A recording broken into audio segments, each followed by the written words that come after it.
So in 1976, Giscard d'Estaing replaced his Prime Minister, Jacques Chirac, with Raymond Barre. We will circle back and talk about Chirac a little more at the end of this lecture, and he's certainly going to be an important figure going forward. But the reason that Giscard d'Estaing replaced Chirac with Barre was simply the fact that Barre was an economist, and by the middle of the 1970s, it was obvious that France was in something of an economic crisis.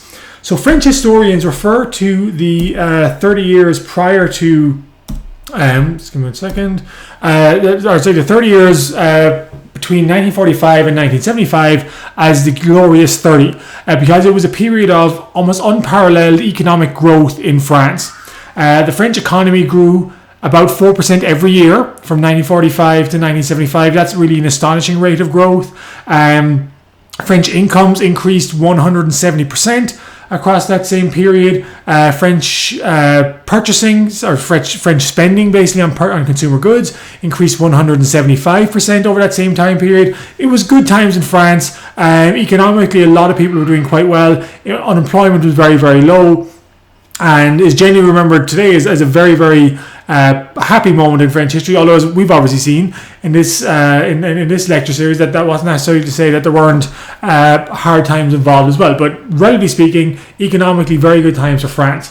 But then, in the mid-1970s, France began to suffer economic setbacks, partly because of wider, in some ways, not even directly connected to what France itself was doing, but some of the broader economic trends taking place across the world at the same time period. So, Jeopardy question.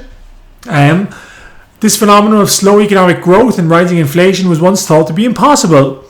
And the answer, hopefully you guys will know, is what is stagflation. So stagflation basically is when the economy starts slowing and prices start rising. Historically, economists believe that prices would only rise so long as the economy was booming, and if there was an economic setback, one of the consolations was, well, that prices would stop increasing rapidly. But sadly, that's not what happened in the United States or in much of the Western world. Starting in the late 1960s, the phenomenon of stagflation, where the economy slows down but prices keep increasing, began to obviously have a devastating impact on lots of people. There was a variety of factors involved in this, but perhaps the biggest shock to the world economic system in the 1970s is in the form of another Jeopardy question. This shock to the world economy in 1973 was caused by a crisis in the sale and supply of this. What is oil? And this is, of course, the famous oil shock or oil crisis of 1973, where OPEC, the oil-producing nations of the world, agreed to restrict supply to much of the Western world as a retaliation for their support of Israel in a war against a variety of Arab states in the early 1970s. So this led to a sharp rise in gas prices across the world and shortages. And France, which has no independent oil supplies itself, was very badly hit. In fact, this pushed France towards taking steps to enhance or develop nuclear power on a significant scale in France. And to this day, France is one of the largest economic or one of the largest producers of nuclear energy in the world. France supplies 75% of its own energy through nuclear power, which is quite a high figure.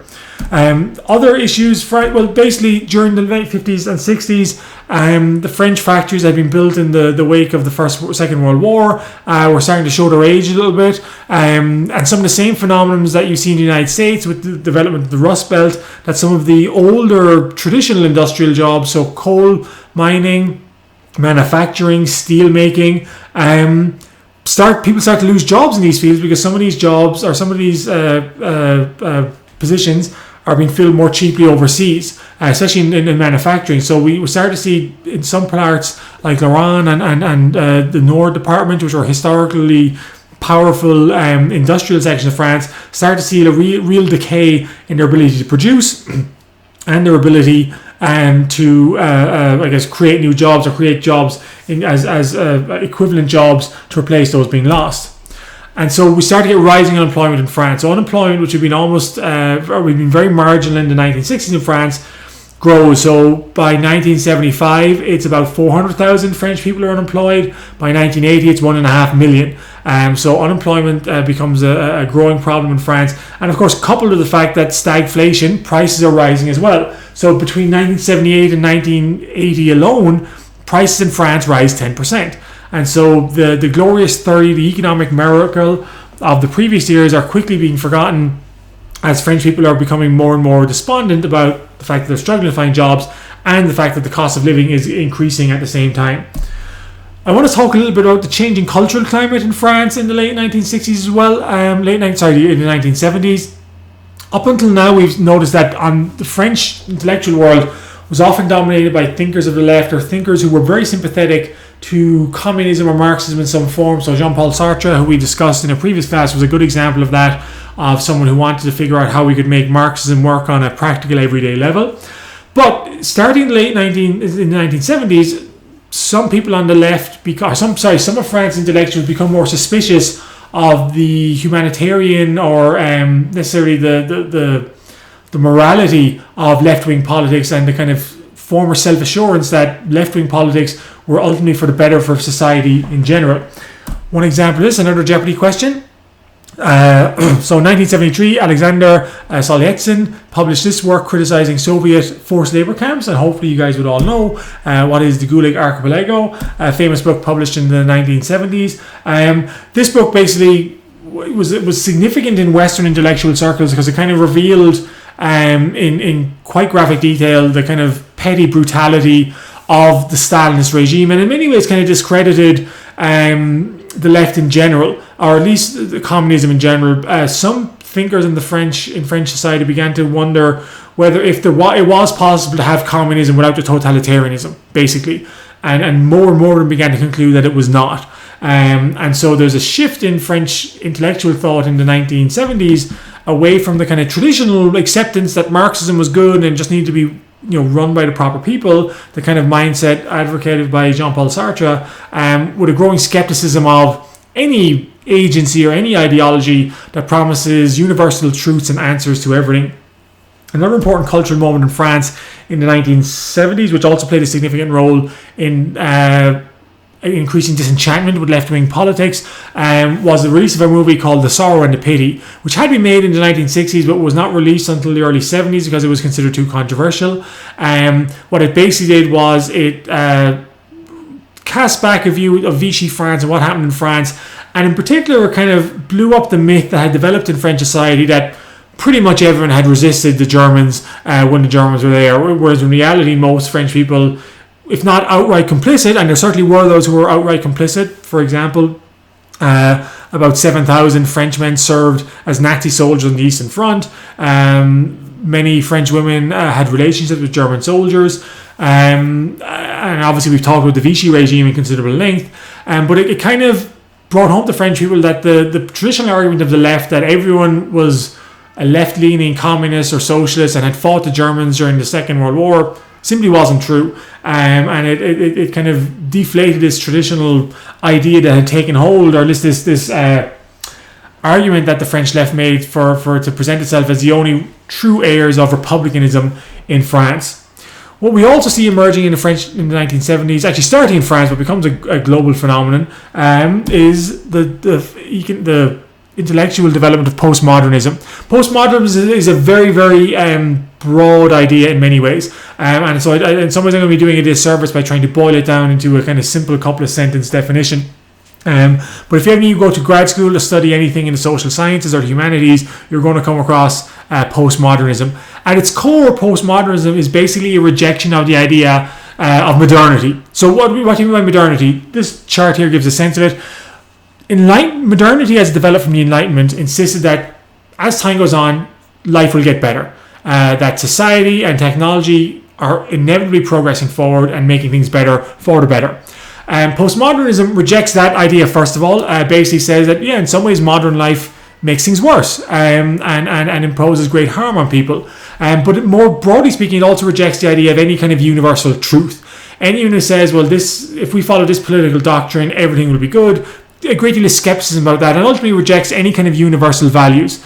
So we might argue that what makes right and wrong? Is murder always wrong? You might argue that murder is a universal.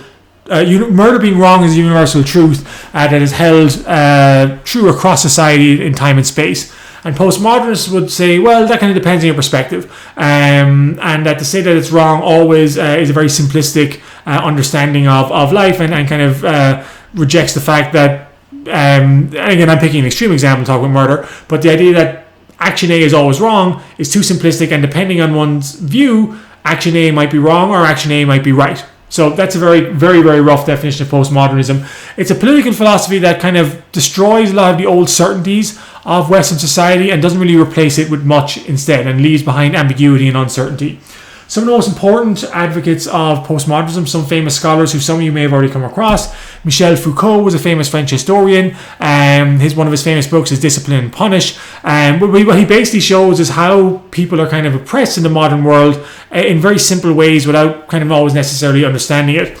So his book Discipline and Punish, what essentially, to boil down a very complex argument, he basically shows how prison systems were developed to monitor people in the 19th century, but that some similar systems are used in schools and hospitals, and mental asylums, to pick a couple of examples. So in other words, saying that essentially going to school and going to prison in some ways isn't all that different, that you're being disciplined into this kind of factory worker or to adopt the needs of modern industrial capitalism. So kind of showing how in some ways people are kind of oppressed in their daily lives without kind of necessarily realizing it. Jacques Derrida was another important French postmodernist. He was known for his philosophy of deconstructionism, which essentially rejects the idea that anyone can read a text and say, oh, well, this book, pick a book, we'll say The Gulag Archipelago, that this book has a single meaning, but basically saying that reading of any text is solely in the eyes of the reader, and it's wrong to say that an author even can say what the meaning of their text is. So deconnecting the author from their own text, and also kind of calling into question why certain books are kind of considered to be classic and others are not, and saying this is a kind of an entirely invented thing in which to support in this case to support a kind of academic hierarchy that values some works over others simply out of self-interest. So essentially these scholars are kind of attacking much of the accepted truths of society, and not really replacing with anything, just saying that everything is just someone's opinion and no one gets to say anyone's opinion is better than anything else. These these postmodernists had an important influence on French feminism. Alain Sixou, Luce Irigaray, and Julie Kristeva were three important feminists who, reading these postmodernists in the early 1970s, began to shape and kind of challenge traditional French ideas about feminism, and lead it into a kind of more modern direction as well. But so the point is that the postmodernists have a significant influence on feminist theory in France as well. So stepping away from kind of intellectual trends as such, France also had something of a crisis of confidence in the late 1970s. France had always assumed that it was the leading kind of intellectual fashion and sophisticated, most civilized society in the Western world.